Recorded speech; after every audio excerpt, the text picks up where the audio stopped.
Hey, this is Steve Mazzican. It's 4 o'clock on Thursday, October 8th. We will start in a few minutes. We'll have Robin Comey on, our state representative, on a little bit later, or in a few minutes, I should say, but we'll give a few minutes for the audience to come on.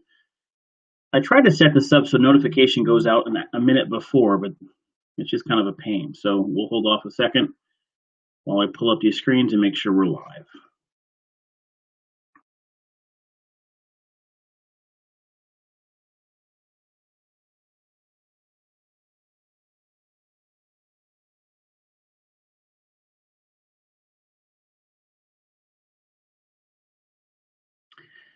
Yeah, and unfortunately, I didn't change the topic. So we have stimulus, Trump, and listener questions from yesterday. So our topic today is our state representative, Robin Comey. Before we begin, we'll do what we do on every podcast, is just look at the polling. We'll look at this from now till the election time. Biden up 9-7 nationally, and it looks like he is holding pretty strong. Yesterday, we got all the results from new polling in many of these states, and we don't see any significant changes, but he is hitting 50%, which is a key number. And again, a lot of people asked me yesterday about that Clinton article I read from 2016. I will post that link in the comments section later on. People wanted to read that. It was from CNN, taken from polls in 2016, October 20th to 22nd. So those that asked for that, I'll make sure I post that shortly. All right, we'll bring in Robin. Robin, I don't know if you could hear me before I brought you in, but how are you? Okay. I'm good. Welcome. How is the campaign going? Oh, it's great. It's really exciting. It's not as exciting to have, the whole team at the headquarters and things like that this year, which we're not able to do because of the pandemic. But it is an exciting voter turnout. I mean, we have record voter registration. I think in September, Branford saw 500 additional voters register. In August, there was an additional 300 voters that registered. So, and additionally, I got notice this morning that 81,719 people in Connecticut have returned their absentee ballots already. All right, yeah, we did talk yesterday about people voting early. Do we have any idea how many were returned 4 years ago? I'd be curious to know what the difference is, what it was by this time. There was nothing close to this type of push 4 years ago, so I can't imagine it's anywhere near that number. Yeah, and knocking doors, Steve. It's different. Just this week, the ballots came into people's post boxes, and I knock on the door and people say, "Oh yeah, it's already filled out. It's on the table," or I've already dropped it off. I got it. They're ready to vote. So are you getting, as we talk to a lot of pundits, especially nationally, are you getting the sense that most people have made up their mind, that there's a very, very small group of undecideds, if any, at this point? I have, you have to take what people say at the door with a grain of salt, as you know. But I do think, people know, people are sort of sticking with parties more than ever. The unaffiliated, as usual, or the toss-up. And the folks that are undecided, I think, are people who are not particularly used to being engaged, and they might know what's going on at the national level, but they're not really have given too much thought about the local level. And so, that's why I'm at their door and I'm telling them all about the work that I'm doing. Do you think it's helped? Now, I know we got a lot of questions over the last few months on unemployment and how to manage that. Actually, we're getting questions now on how to file for the extension for unemployment. And I sent people to you, I sent people to Christine, to our current body of representatives. Did it help? Did that help reach a new group of people that weren't otherwise engaged? That you're so right about that. As a matter of fact, that's one of the things I talk to people about at the door, is that it's, even though it's been pretty cruddy overall for everybody, people never knew what we did up in Hartford. And so I have folks that have reached out to me that would have never, ever thought of reaching out to their state representative, and they're so grateful. And it doesn't matter it doesn't matter what party you're in. It doesn't matter anything. It's just, they are so grateful that they can now, look in their sign on to their bank account and realize that a deposit was made, and now they can put food on their table. Okay. So, and I completely agree. And I do agree, it has nothing to do with party. This is something that, in every district in the state, people are realizing, oh, I have a state rep. Oh, I have people have emailed me who watched this from West Hartford. And I was like, yeah, let me find out who your rep is. And what? I had no idea who that was. I didn't realize how easy it was to find them. All right. So let's talk about you for a second before we get to more controversial topics. You ran last year for your first time on your background in education. You're the director of the BECC. I've worked with you in that role for quite some time, even before you were the director. I know some of that history. Talk about that. Talk about what you brought to Hartford. Granted, you were only given essentially 1 year. Yeah. Because 1 year was lost. But talk about what you brought there and what you focused on your first term in Hartford. Sure. So as you mentioned, I was actually elected in 2018, so 2 years ago. Lonnie had stepped down and the position was open, and I thought, wow, had the experience doing the advocating for policy at the Board of Education meetings. If you remember all that 3 years of advocacy we did on the food allergy policies, and then with the BECC had been exposed to a lot of other opportunities for us to learn about legislating and things like that. So I did go up there. I went into it with some idea of what was going on. I also had been working up in at the Capitol off and on for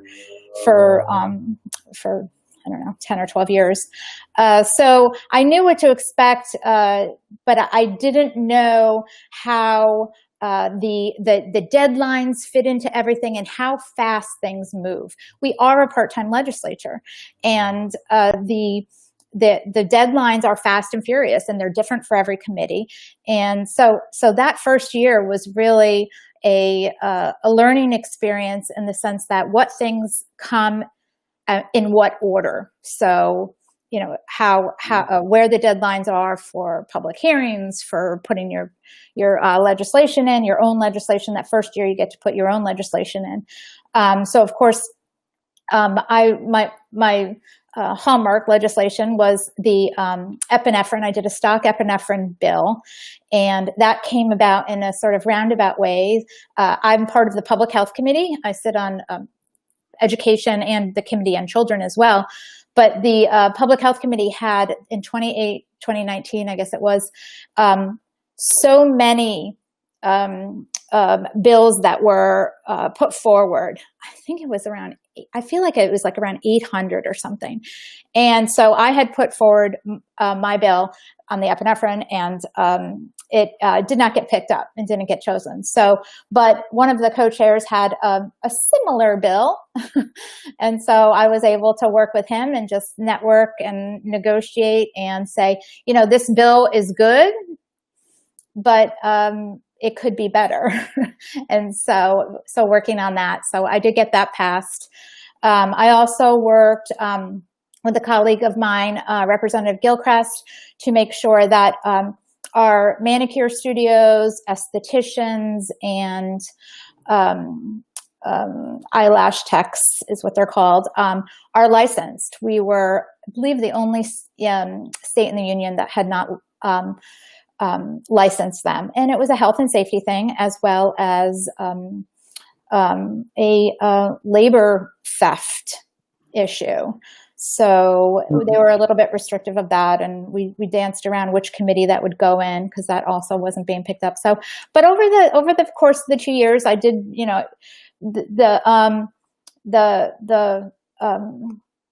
what you do is you build up trust with your colleagues, and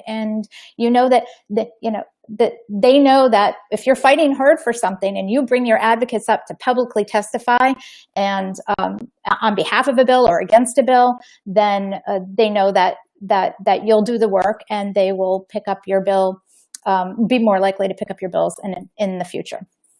Yeah, we learned a lot about horse trading in Hartford when we wanted funding for Walsh Intermediate School, because all the reps came back and said, yeah, we didn't love this budget bill, but we voted for it because we need to get their votes on something else. So we understand how that works. And Being a first term, it can be some limitation.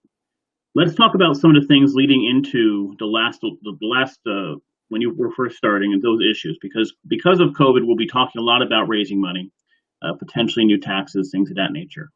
Where were you on tolls? That's a good question. Tolls, I was supportive to an extent.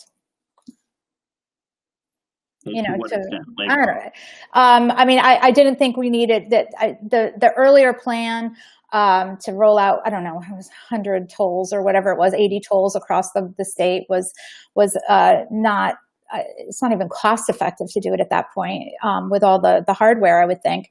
And but I know that they worked really, really, really hard to try to scale it down and make it palatable for everyone, so or for the majority of people, and you know, I think we're going to have to bring everything back to the table again, because everything is changed. I mean, how we operate, how we go to work, you know, how we work. So many people are just working from home and so, you know, the revenues are going to be different, and we have to. I think we can't go in right now and you know, decide something like that right away, because we don't have that information. We don't have the information is not the same that we had. And it also was not a very poor rollout by the governor's office. Well, that's one of the questions, and I asked this to Sean on Monday, and that is, in the last election, the voters gave the Democrats everything. A huge majority in the House, majority in the Senate, where it was tied before, and obviously the governor's seat. And many Democrats and those voters expected to get tolls, expected to get sports betting, expected to get legalized marijuana, and didn't get those things. Yeah. So what do you say to a liberal Democrat, likely your supporter, on going forward? Does the Democratic Party seem on the same page? What is the issues in getting some of the base thing? I mean, let's be honest. If we had passed tolls and had money for infrastructure, that could have been something of a stimulus going forward post-COVID. We don't have that now. So what do you say to the base, first of all, and then we'll talk about the opponents, the base, on getting some of those things, agenda items done that were on the agenda 2 years ago going forward? So I think that I think Democrats are patient people in general. Okay. No, I mean, seriously, I mean, I have, you know, I get my regular emails from my folks that want marijuana, you know, cannabis legalization for adults. It comes and goes, and I think that when legislation is ready to go forward, it will go forward, and in the sense of making sure that we have all the buy-in. With marijuana, we did not have the buy-in of some religious leaders from the urban districts, as well as some of the urban legislators, because of the toll that it takes on the community, on their communities, and some of the other issues involving just, you know, economic justice issues, when who's going to be operating those places in their communities, and are those business owners going to look like them? Okay, so to Democrats that are your base, be patient, and they've waited for 4 years for Trump, so they can be patient. Let's talk about some of the criticisms that have come from the Republicans on your votes and your stances, sure, whether alleged or not, going forward. First of all, the police bill was likely the most controversial bill. Right. It wasn't on any agendas to start the year. Obviously, was a reaction to a major event, had a special session, you voted for it. You know it's controversial. I did. You think it doesn't take bravery to vote for something that your community, that some of the folks in your community would not support? It really did take a lot of guts. You know, I got majority, dozens and dozens of emails from people in the community. I mean, you were down there for the marches on the Green with the youth on this issues, and I, you know, talked to the police officers, and I have a friend who's a correction worker, and I always go to him for his input on all kinds of bills. But you know, I also talk to my friends of color and ask them what it's like in Connecticut, what it's like when they go to other parts of the country, and what kinds of conversations they have with their families. I recognize that my gosh, police and first responders, they put their lives in danger every single day. And I felt that we had done so many investments in our community, that our officers already had body cams and dash cams in cars and, things like that, and the training, but that not every community had that. And so that was my thinking on that. Yes, it was a last minute. It had some things that were coming in and out up to the 10th hour, and that makes legislating difficult. So you've classified it as brave. Let me ask you a fairly simple question. You talked to your friends, those of color. Mm-hmm. How did this bill impact the lives of those friends of color that you talk about? How is their life better now because of this police bill? Well, I think what it's going to do, I mean, it's not, certainly not fully implemented, and there is work that needs to be done on it, for sure. But I think that what they do is they're feeling that they have the confidence that our officers are going to get the training of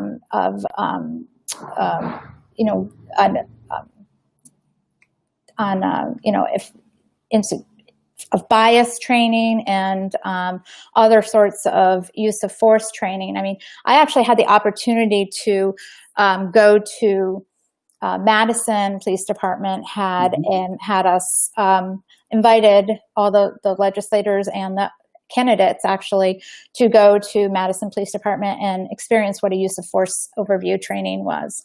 And that was extremely eye-opening, and certainly was nerve-wracking. And that's the kind of information that I would have liked to have, beforehand. And going forward, we'll make sure that they have more of that training and more of those investments in not only a community like Branford or Madison, but in communities that have a higher level of racial diversity. So if I'm hearing you correctly, you're basically saying this wasn't necessarily an issue in Branford, but there were other towns where there were issues that needed to be addressed. Is that correct? I'm saying that we invest in our police department. That's true. And that not all communities have that ability to invest in their police departments like we do. And there was a significant amount of funding that was attached to this bill. And it will be changed to reflect some of the conversations that are happening now with the unions. But I did do it. There are times when you are in Hartford that as a representative, that you're not just operating on behalf of Branford. You are operating on behalf of the entire state. And that came up at our New Haven Chamber of Commerce forum that we had yesterday. And it wasn't Democrats that brought it up, it was Republicans that brought it up, and that we need to make sure that there's equity in education, that there's equity, across the board. So it is something we all strive to. It might look a little, might be simplified from the outside, and it's really not. No, I think a lot of people do tend to look at things as black and white. This was certainly not a black and white issue, and that's why we're asking questions. Now, in general, there was a thought that that bill would come back up in a second special session. It didn't come up. No. Are there specific aspects of the bill you would like to see improved? Well, I'll leave that to the committee members. I mean, to the people who are having the conversations at the table. I certainly, I have heard that the use of force puts them, I've door knocked and talked to police officers, and the use of force is tying their hands, I've heard. I've additionally, of course, the qualified immunity is really the sticking point. But those are things that will need to be revisited, and they weren't revisited in the special session because they do need to be given additional time, which will happen in the full session. Okay. Let's move on to the second issue that I've heard, and I did address this on the podcast last week. but I'll allow you to do it. A claim has been made on many mailers. I know people are reporting that people are going to door saying that, I'll read directly from a Facebook post that says, in 2019, Hartford voted Bill number 874 to begin the process to regionalize the Connecticut school systems, including Branford's. Hartford could vote to combine the Branford schools as soon as 2021, but not if we say so. I think they wanted to say not if we say no, but I don't know, whatever. Yeah. So you're on the education committee. Talk to me about that bill. I was there. So the governor and Senator Looney had proposed a bill early in the session that would look at school districts that were had population of the town was 10,000 people or less, that they had less than a couple thousand people, students in schools, and a certain number of schools, like 1 or 2 schools in the town. And what they talked about was that if they did not look at regionalizing their education, such as sharing superintendents and sharing other sorts of administrative duties, that they would then be, if they decided to go their own way, then they would be basically fined whatever the cost of not sharing would have, the difference. That's super heavy-handed. It was heavy-handed at the time. The Education Committee, I don't recall that there was a single person that supported that concept on the Education Committee. Connecticut. We work in our towns and our cities are our fiefdoms, and we pushed back and we said absolutely not. We're not going to vote for that bill in committee, and so it was rewritten, which is what happens to bills. When somebody wants to compromise, they rewrite the bill, and they took out every conversation, every word. They didn't put regionalization in there at all. It ended up being a study to take a look at how communities could share services better in education. So that's buying books in bulk, possibly sharing bus contracts, things like that. So it was a study, and we voted it on in committee. We compromised like we do, and it never went anywhere after that. It never got called to the floor. It never got called to the Senate. It didn't go anywhere. It died out of committee. So next year, what are the chances that Branford is being regionalized with another school district? 0. Okay. At any point, would you ever vote to regionalize Branford school districts? Absolutely not. I've worked day and night in education, and Branford's not going to be regionalized under my watch. Okay. Going into the next session, what's your agenda? If you're reelected, what is your agenda? Right. If I'm reelected.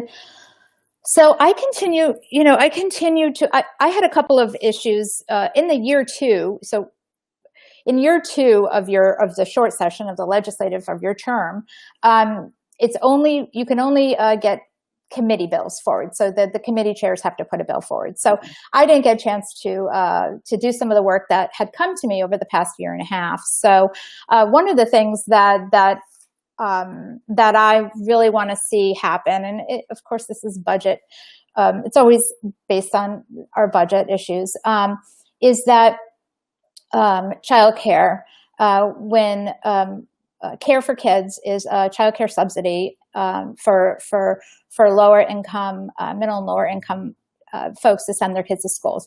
But the mandate on that money is that you have to be working full time. Parents have to be working full time.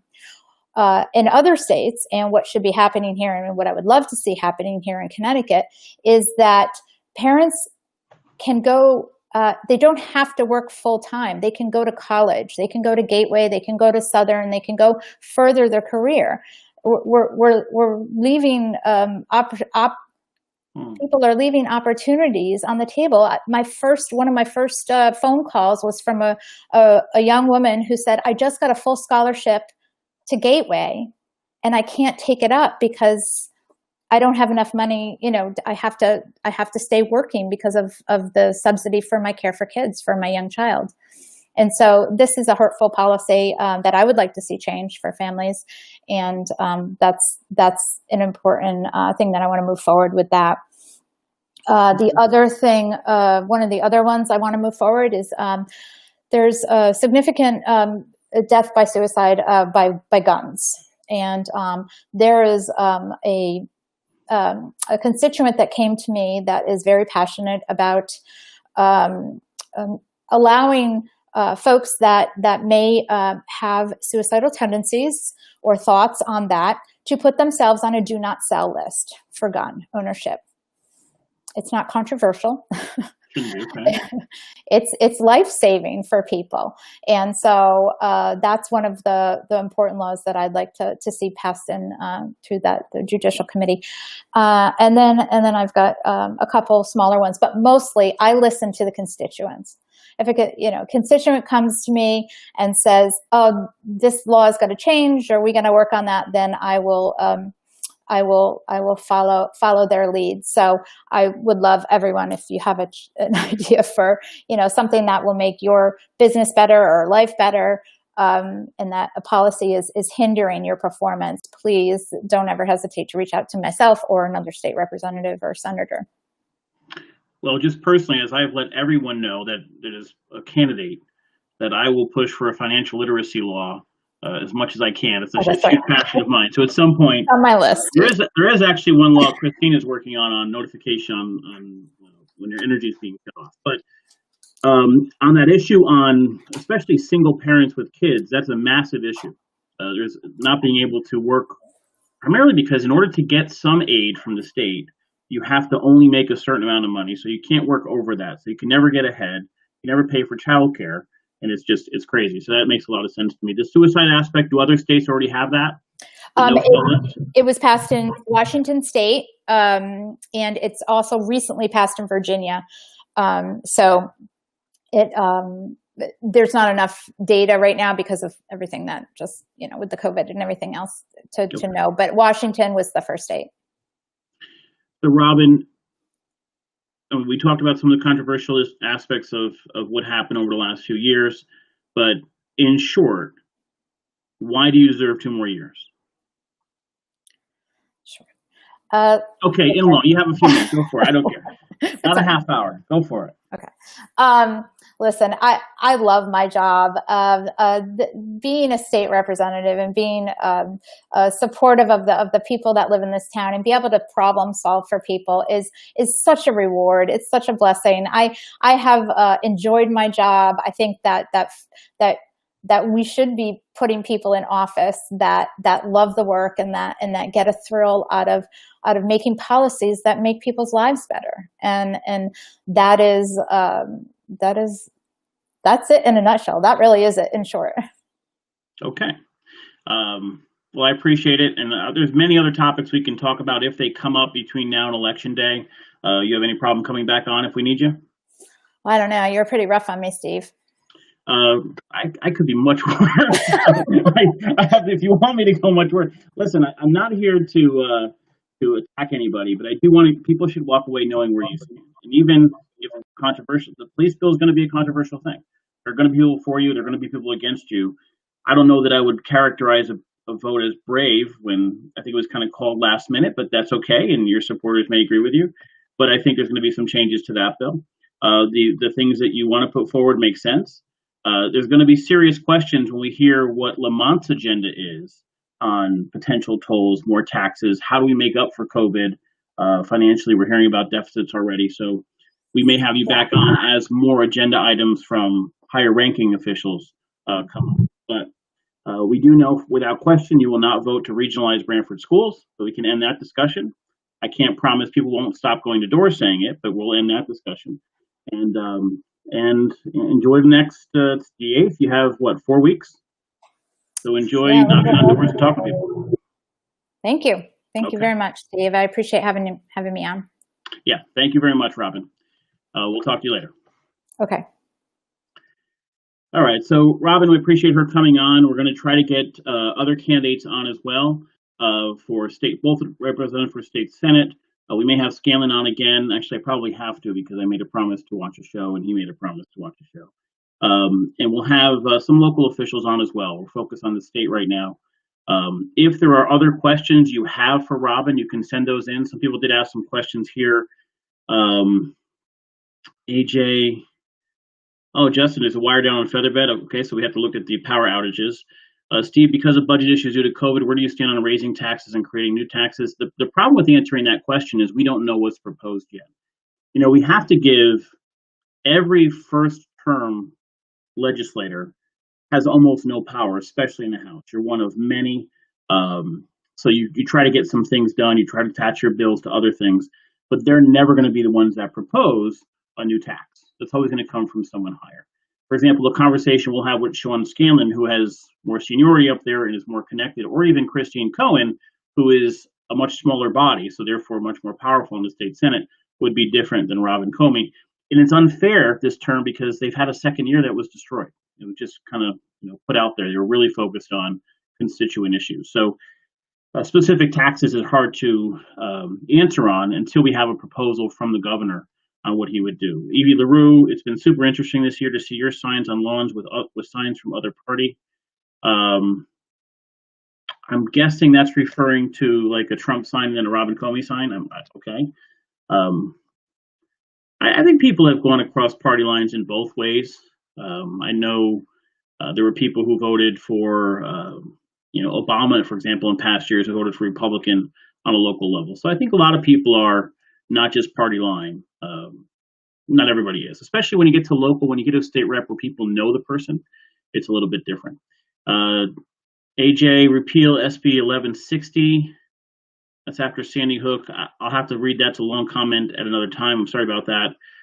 Please stand behind and abuse qualified immunity every day. As much as people might want to hear, that's the truth. Yeah, I am of a firm belief that 99.9% of our cops are really, really good people. But you can take the greatest people on the planet and put them in that level of stress where they are one open door away from getting a bullet, and they sometimes react poorly.